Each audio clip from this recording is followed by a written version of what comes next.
Despite being divorced and despite all the horrible things that my ex-husband put me through, I was still always on his side and I still always defended him. Always, always. Until 3 days ago.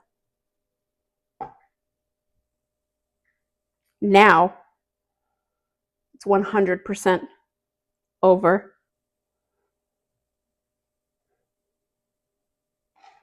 Let me tell you why. Before we start, trigger warning, murder, suicide, domestic violence. Anybody with a weak stomach probably shouldn't watch this video. I'm about to tell you a horrible story. I have some bagels here because I want to make some croutons. And I happen to have a bunch of bagels. Bagel croutons are delicious. So I'm just going to cut them up and I'm going to tell you a story. And it's not good. I like to make jokes when I'm uncomfortable, but that won't be happening here because there are no jokes to be made. 21 years ago, my now ex-husband was assigned a roommate on the same program that we were on. He was okay. I got the impression that he was very smart. He was teaching himself different languages when I met him, and I thought that was pretty cool. And I think he knew a couple of different musical instruments, so I just got the impression that he was really smart and really put together. My parents had met him early on because I was dating my now ex-husband, and that was his roommate, and he spent a couple of Christmases with us. And from the very beginning, my parents said, he has the personality of a serial killer. Now, if you have ever seen or read the book American Psycho, the character that Christian Bale plays in the movie, that's the personality. So anybody who's seen that automatically knows what I'm talking about right now. That's the personality of this guy. I'm not going to say his name. He had stayed with us for free for a couple summers. Boy, I am just making a mess of these bagels. They'll be good croutons though, so who cares? Anyway, he always made me semi-uncomfortable. I was never 100% comfortable with him. Just because I thought that he was fake. I thought that he was a fake person. And I felt like I didn't know the real human. Whether or not that's true, I don't know. This person stayed friends with my husband for the last 21 years. So since 2005, 2006, somewhere around there. This man came to my niece's 10th birthday party in North Carolina that I was hosting, and it was awesome. I had a lot of stations set up where you could get like your makeup done. You know, we could do glitter makeup. We did glitter tattoos. We made little photo frames and had like a little photo station set up. It was adorable. And I'm sure she remembers it too. He showed up for that, and I remember driving home back to Florida from North Carolina after the party. That man wanted my husband in his car because he wanted them to meet a bunch of people just randomly along the way in South Carolina. He said, yeah, let's go. You can meet these people. I didn't know who these people were. And I had always been semi-uncomfortable around this guy. And I fought with my husband not to go with him. And he did. And then I ended up fighting with him in the car over the speakerphone while my cousin was in the back seat. And I just was uncomfortable with whatever the situation was that was happening. And I don't know exactly what it was or who he was meeting. And I didn't understand why he wouldn't drive home with his family. So we let that pass. I didn't really speak to his friend after that because I had no reason to. He lived in a different state, and there was just no reason for me to communicate with this man. During the last 3 years, while my husband was in the process of being manipulated and brainwashed and controlled by a different man, I reached out to this friend who lives in South Florida.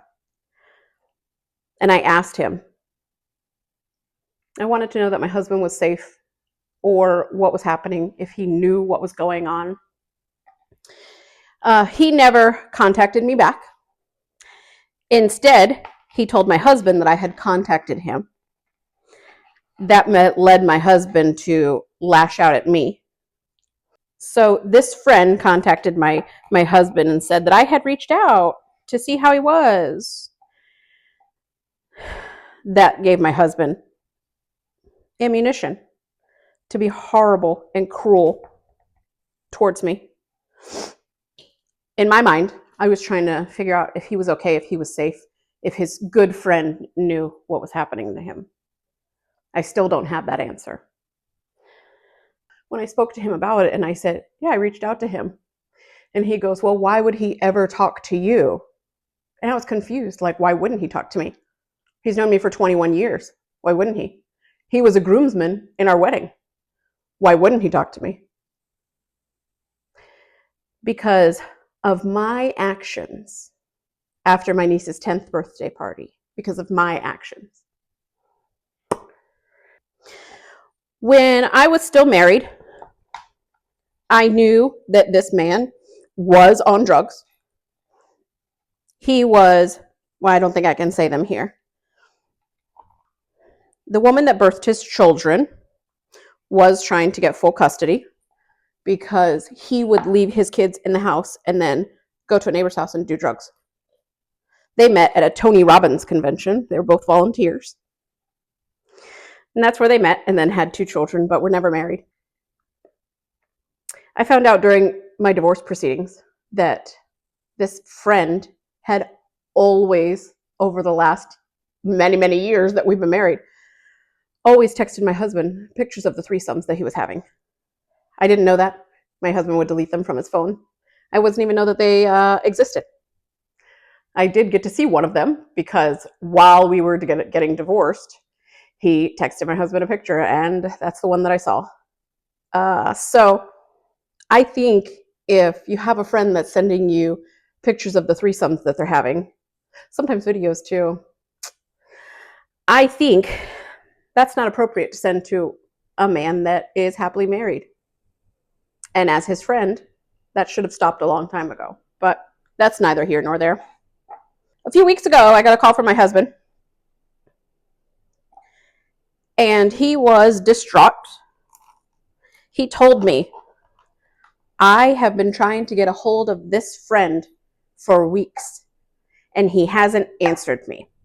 I've texted him, I've called him, and he's not answering his phone. So I got worried about him. I didn't know any of this was happening. My now ex-husband, not being able to get a hold of his good friend for weeks, decided to Google his good friend's name.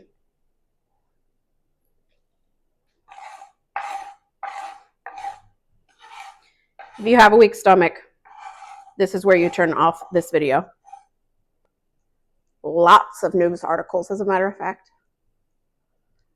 Sometime in the first week of June, his good friend slaughtered his entire family. The articles will say that he stabbed them. I don't know. There's no more information than that. His 2 kids were, I believe, 11 and 8 years old, and the woman that birthed his children and then took his own life. The news articles say that he stabbed his family and then himself. My ex-husband called me and told me that his friend murdered his family. What do you say to that? I was shocked. I tried not to have a reaction or any emotions or anything to it because that always triggers him. I first wanted to make sure that he was okay because finding out that news can't be easy. He told me repeatedly, but he would never do that. He loved his children.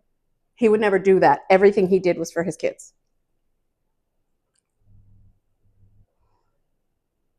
I contacted my ex-husband the following day, and I asked him if he was okay. Because I told him, losing your friend is not easy. And losing them in such a heinous, disgusting, horrible way. How does that sit with you? It can't. The other day, I was still speaking with my ex-husband, and I mentioned that I did try to protect him from this man because he always made me uncomfortable. And I tried to protect him from the man that he currently lives with because I know he's manipulating him. My husband then went ahead and defended his friend that murdered his children. That's something that I can't ever wrap my head around. There's never a world in which it's okay. It also didn't occur to me until a couple of weeks after I got this news. It didn't occur to me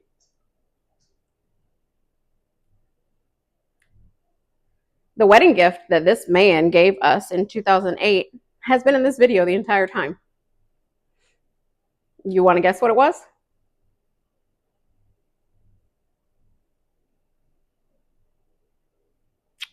Yep.